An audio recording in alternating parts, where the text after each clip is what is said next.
Good evening, everyone, and welcome to the Joel Taylor Show, the final Taylor Show of 2025. All right.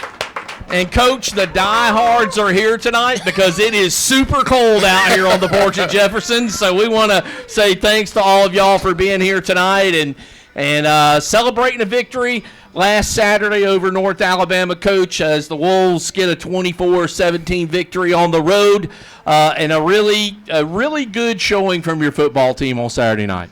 It really was, man. I was proud of our guys, the execution piece. Now, we shot ourselves in the foot a couple times, man, but, you know, you got a chance to see it again, the resilience of our team. You know, we went down at 17-10 in the half, but we was able to come out and go 14-0 in the second half, man, and to win that football game. And North Alabama's a good football team. Unfortunately, a quarterback had went down. Yep. But, you know, at the end of the day, man, my hat's off to our football team and finding a way to get it done. And I'm so glad we are done with the purple schools. Right, like 4 straight. Yeah, 4 straight, man. Yeah. So I'm glad to be done with them and looking forward to the last game. You know, Coach, you really had some key performances on Saturday.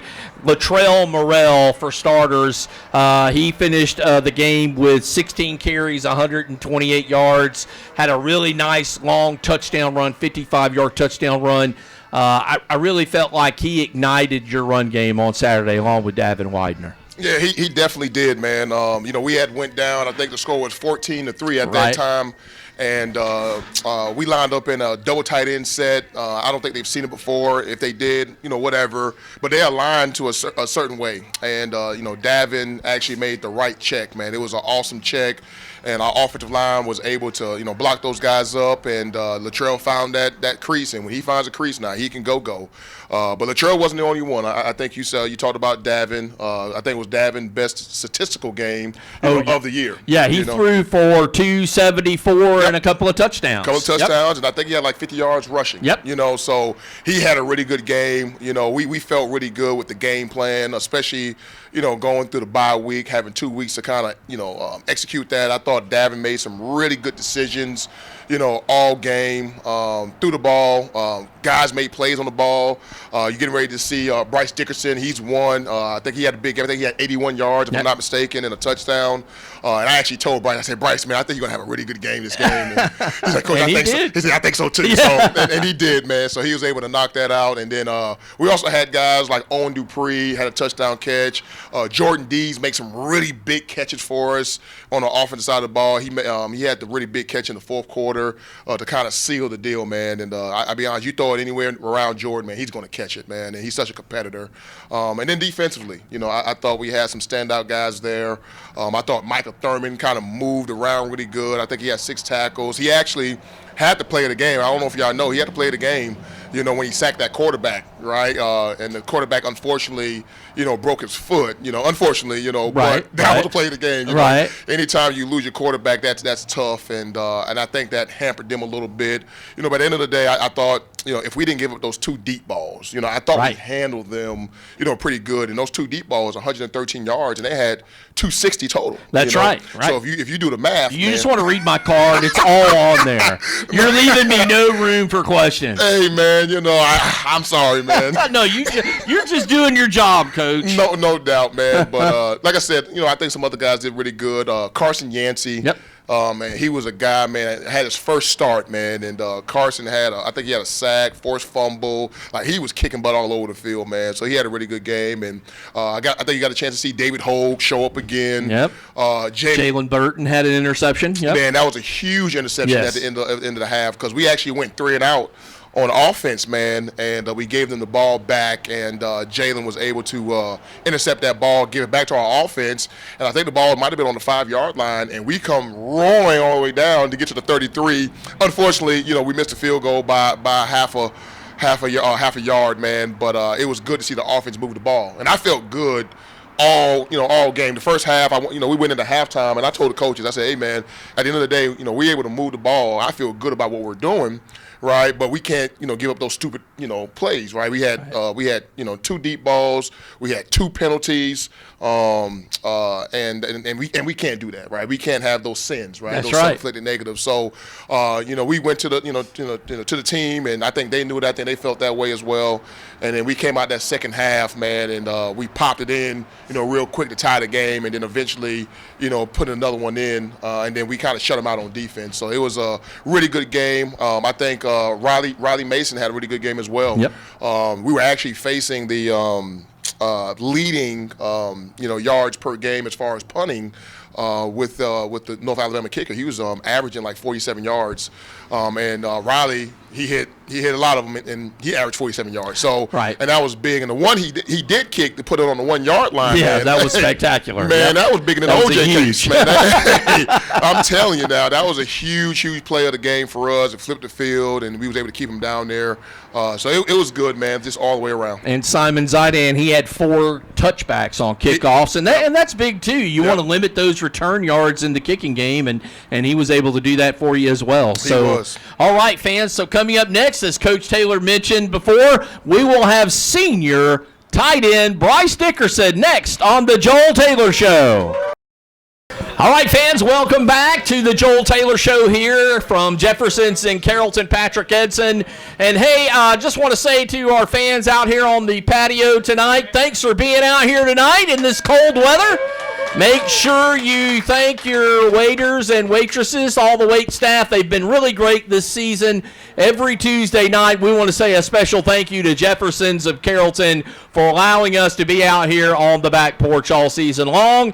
And the final player profile in the 2025 season is this young man to my right, and that is tight end Bryce Dickerson. Good evening, Bryce. Welcome to the show. Thank you. Thank y'all for having me. Awesome. Bryce, so tell me a little bit about where you're from and where you went to high school, and tell us a little bit about your experience as a collegiate athlete. I'm from a small town east of Athens called Elbert County, Georgia. I went to Elbert County High School, only one school in the county. Went there for 4 years. I went to Wofford out of high school as a tight end. I was there for 2.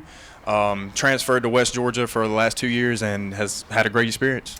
What has the experience been like for you at West Georgia versus what it was at Wofford? Because you were on the field at Wofford for a couple of seasons. So what was ultimately the big reason you looked at leaving there, and what helped you make the decision to come to West Georgia? Well, I consider myself a big competitor, and I felt like that being at Wofford, I wasn't able to compete at the level I wanted to. I left, found Coach Taylor, he found me, and came to West Georgia, and I've been able to compete and do my thing on the field for the last 2 years, and I've absolutely enjoyed it, been very blessed. What's your major? I'm a biology major. Oh, okay. Biomedical science. Oh, man, he's a high IQ, probably got a high football IQ, Coach, right? Yep, all right. That's a good thing. So what's your plans once you graduate? I want to do medical sales. My plan for a long time was to go to PA school, but I'm almost schooled out at this point. I've been in it for a long time. So medical Do sales. it early. Don't do like this guy and go back and get your second master's degree after 50. What was I thinking? I mean, hey, so real quick, though, second year under Coach Taylor, what's been the biggest difference for you as a player from year 1 to year 2 for this football team? I'm really proud of just the guys and the way we've meshed in this second year. We had a lot of people coming from different places in this first year, and we still had a fun team and a good team, but I think we were really able to put it all together this second year. We really have a good bond on the team that I haven't felt really in 4 years of college, and I think that's showing on the field too. Well, Bryce, we want to say thanks for being here tonight. And when we get back, the fans will have one more opportunity to ask questions of Coach Joel Taylor next here on the Joel Taylor Show. Thank you, guys. All right, fans, welcome back to the Joel Taylor Show. And now it is time for the fans here on the porch, one final time, to ask questions of Coach Taylor. Don't be afraid of the cold, everybody.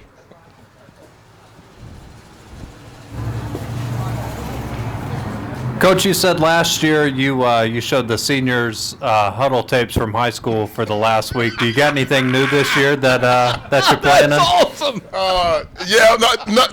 Nothing crazy. We're going to take the seniors out to eat on Thursday. We'll go down there to Carrollton Chop House. I wanted to do something nice for them and just tell them how much I appreciate them.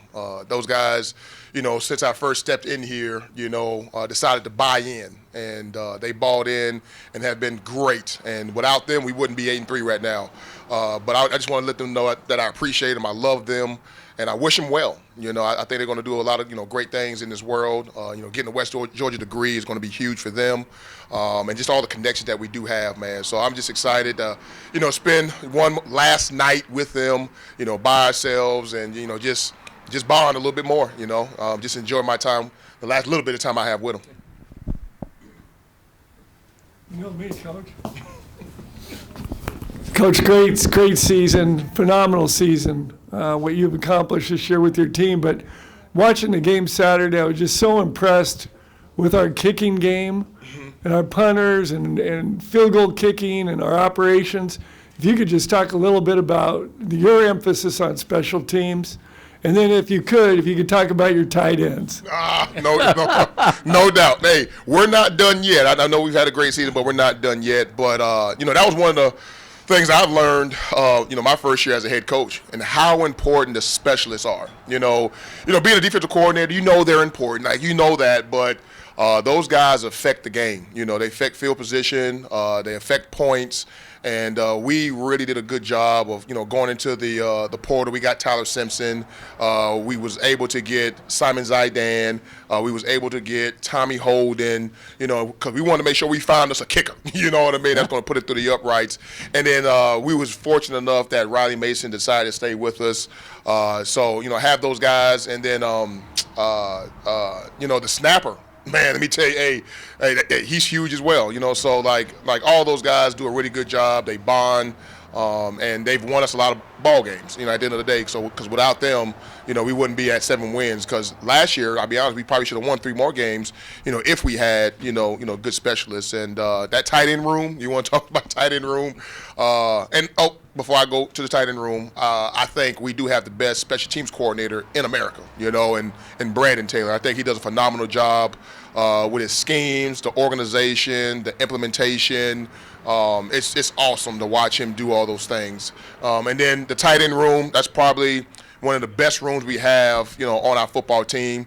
I'll let all of them date my daughter, if I had a daughter. They're really good dudes, smart, tough, and good football players. To have that combination, man, you don't find that a lot.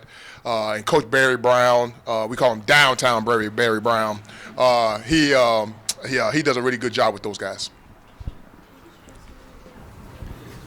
All right, Coach. One more game this Saturday. You knew this was coming, Coach, right? I'm ready. So after we win on Saturday, what does life look like for Coach Taylor for the next few weeks? Wow. Hopefully there's some rest in there for you. No. I was about to say, no, this will be the busiest time of the year for you, I'd imagine. Yeah, especially with the December signing period coming up. So we will sign. I think it's December the 3rd is where we'll sign our high school kids, and so this weekend we'll have an official visit.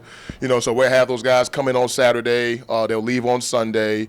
And then we'll get a little bit of break on that Sunday, so we won't have to break down the film and do all those type of things. So, but we'll come back in the office, and now it's time to do the player evaluation. So the players that are currently on our team, we want to go ahead and do the evaluation on those guys, right? We want to go ahead and put that to bed while it's fresh on our minds. So the coaches will, do that, and then meet with the kids. For me, I'm going to start meeting with some of my support staff, right? Just kind of dang on seeing the outlook on, where they want to go, what we want to do, things of that nature. And then that whole week will be, reviewing all the high school tapes, just making sure we didn't miss anybody. We're recruiting, Georgia, North Carolina, South Carolina, Florida, Alabama, and Tennessee. That's a lot. So we want to do a good job of just making sure we're not missing anybody. And if we got to get in on somebody, we got a week to do it. So we'll have a recruiting weekend, the end of that weekend. Then the kids will go home. We got Thanksgiving break. I'll let the coaches leave about, I guess, Tuesday. We work probably half the day that Tuesday, and then they'll go home. They'll go to their families for Thanksgiving, and we'll come right back that first week of December, and that's a dead period for us because now, high school is kind of, we got to sign them, so it's dead for us. But in the office, now I'll start meeting with our players, right? Because now the transfer portal's coming up. You know what I mean? So you got to know, like, hey, who's going in the portal, who's not going in the portal, all those type of things. So we'll do that week, and then after that, we'll really start diving into the JUCO recruiting. Right, so we want to probably get the JUCOs done before the transfer portal opens on the 2nd of January, and then we'll get a break of Christmas, and then like I said, then it's transfer portal recruiting. Then, so we'll get a little bit of break during Christmas, but not right after this game. I can tell you that we're going to be full speed ahead, and this is probably the most important time of our program. I want everybody to know that, man. Like, everybody sees, the 7-3, but everybody don't see what happened last December until the first game. So, how we maneuver, how we do those things. Hopefully, we can keep most of our coaches. Hopefully, we keep most of our players, and just continue this thing, continue rolling. But this is an important time. It really is. Great question.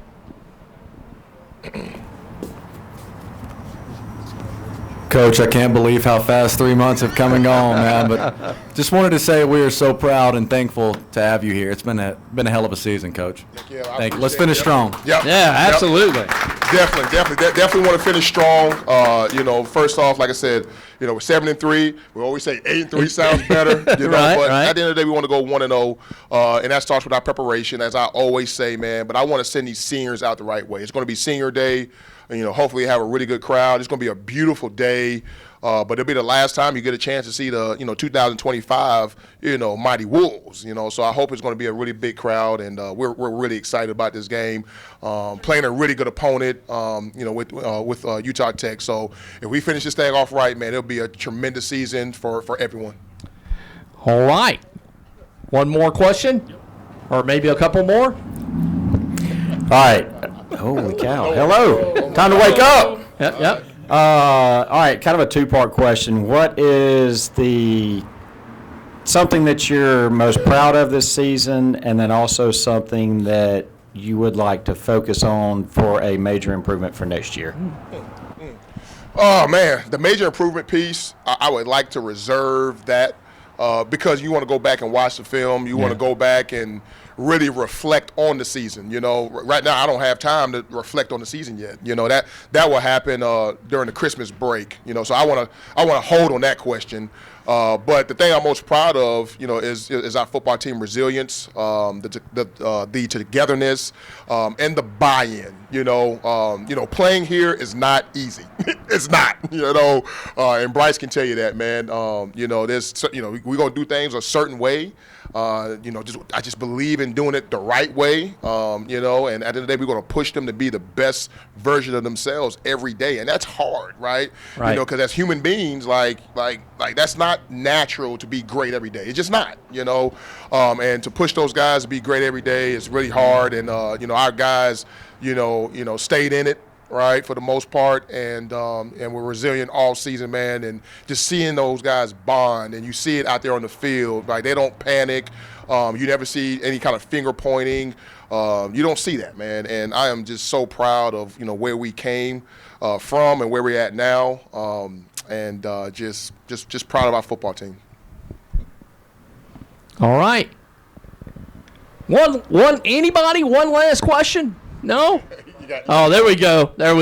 All right. He's ready. He's eager for sure.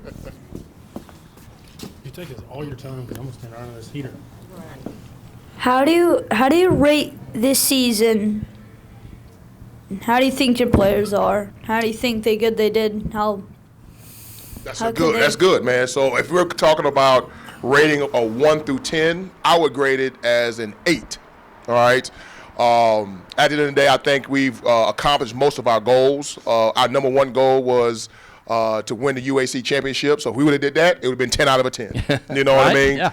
And then I did think we threw away the or let it slip through our fingers, the Austin Peay game. Yeah. You know, I felt like we should have won that, and I felt like that game kind of rolled into Abilene, right? Yeah. Abilene, a good football team, but I think this game is all about momentum, you know. And if we would have won that Austin Peay game, I think we would have won the Abilene game, and I think we would have probably had a really good shot of being Tarleton, or at least, you know, being in it, only losing one game and being in it for the UAC championship. Right. So, you know, but I tell our football team all the time, and Bryce can attest to this, you know, I think the good Lord gives you exactly what you need, exactly when you need it. And, you know, unfortunately, we don't understand why we had to lose those games, but I bet you, you know, we'll figure that out in the future. Absolutely. All right. Let's roll right into the final segment, Coach, because it's getting cold out here. Everybody's giving me the evil eye, so we're going to skip the break. And you got Utah Tech coming in on Saturday. The Trailblazers, led by head coach Lance Anderson. They've kind of had a long season, 2-8, 1-5 in the UAC. And they play a couple of young guys in some key positions. They have a redshirt freshman at quarterback. He had a rough game last Saturday, threw a couple of pick sixes in that game. And then they have a really nice redshirt freshman at running back, Asa Chapman. So there's some things your team's going to have to accomplish on Saturday to go 8-3. There's no doubt, man. First off, you know, I know their record is 2-8, but they're not a 2-8 football team. I think those guys get better each week, man. And last year they were, I think, 1-8 or 1-9 as we were going into that game.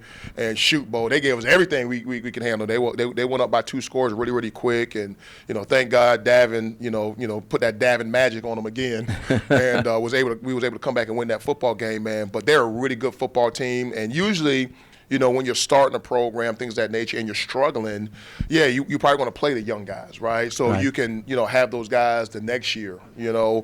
So he's just growing those kids up a little bit.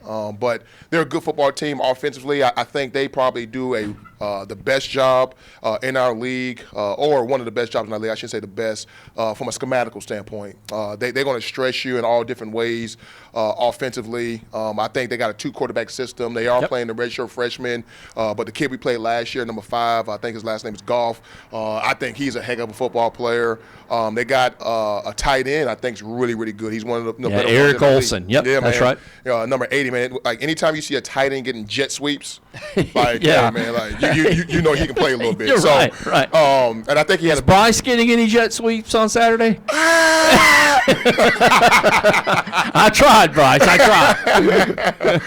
You know, but I think he had a big catch versus us last year, man. So, and then they got a big wide receiver out there, man. I can't remember his number, man, but he makes some good plays, man. But they're a good offensive ball club, and then defensively, man, they're well coached, man, and they play hard, man. They really, really do, man. So we got our work cut out for us, you know, at the end of the day, man. Please don't look at that 2-8 record. You know, I hate saying, you know, it's a trap game, but that's a trap game, you know, because, you know, people look at the record, they feel like they, you know, have to come out and play and all that type of stuff. No, man. Like, you got to come out and play. But, you know, fortunately, you know, I think we got a veteran team now. You know, we've been through 10 games now, and our guys know it's all about our preparation. It's about what we do, not what they do. You know, so hopefully, you know, our guys do not, you know, overlook, you know, Utah Tech, because they're going to come in here, you know, ready to beat us, man. And that team, like, when you look at their record as well, they're in every game. Yeah. You know, I mean, you said he had 2 pick sixes. Right. Well, they were 14-10 with Abilene in the 4th quarter. That's right. Okay, you know what I mean? So, like, right. And in Tarleton, I think it was like 14-10 or something like that at halftime. You know, so. You know, that team is fighting. They're trying to find a way to win. You know, so we got they're going to do a great job of executing and coming out with a lot of energy on Saturday. Looking forward to it, Coach. Hey, Coach, any final words for the fans here in attendance tonight and for those that might be watching on the stream? Yeah. Hey, first off, thank you. You know, I appreciate all you guys, you know, everything that you guys do. Showing up here tonight, man, it is freezing outside. Yes. You know, everybody's ready to go inside, but they're staying out here and, you know, just supporting us, man. And I'm super excited on, like I said, where our program is getting ready to head. And I look forward to seeing a big crowd, you know, on Saturday. Like I said, this is going to be the last time you get to see the mighty Wolves get out here and play a little bit, man. But thank you again. Appreciate you guys, the continued support. Love you. and go Wolves. I would not. Yeah, that's awesome. That's awesome. I would not be doing my job, fans, if I didn't say the final things that I need to say here. Shame on you if you can't be at University Stadium on Saturday. It's going to be a beautiful day. Kevin Hemphill at Braddock has assured me it's going to be 75 and sunny on Saturday, so be there. But if you can't, like just your car breaks down or whatever, be sure there's a couple of different ways you could catch the action. You could catch it on ESPN Plus with myself and Parker Gore, as we'll have the call. Also on the UWG Athletics app or on the website, or you can listen to Seth Kane and Matt Skinner, on KISS 102.7. For head coach Joel Taylor, I'm Patrick Edson saying so long from Jefferson's, and we'll see you Saturday at University Stadium.